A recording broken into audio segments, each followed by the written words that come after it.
ګرانو کتونکو السلام علیکم. زه محمد سلمان همدرد د حق غږ پښتو چینل خبري لنډیز کې ستاسو کوربه اوس تاسو پام را اړوم د مهمو خبرونو لنډیز ته. د ډاکټر عبدالله په مشرۍ د مصالحې عالي شورا مرستیال رسول الله سعادتي وایي اشرف غني به اوس د علیپور په پلمه عام هزاره وګړي هدف وګرځوي. موږ د ناټو له ځواکونو د مرستې غوښتنه کوو. د ولسمشر د ټاکنې په روان بهیر کې د افغانستان د دفاع وزارت مرستیال شاه محمود میاخیل په قطر کې د افغانستان د سفیر په توګه ټاکل شوی دی. ټاکل شوی چې د امریکا د بهرنیو چارو وزیر انټوني بلینکن راتلونکي اونۍ کې د ناټو له غړو هیوادونو سره د افغانستان په اړه خبرې وکړي.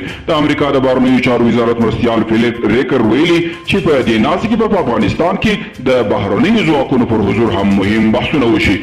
او په امریکا کې د روسیې سفیر اناتولی انټونیف ویلي چې بایدن باید د خپل وروستیو څرګندونو له امله بښنه وغواړي.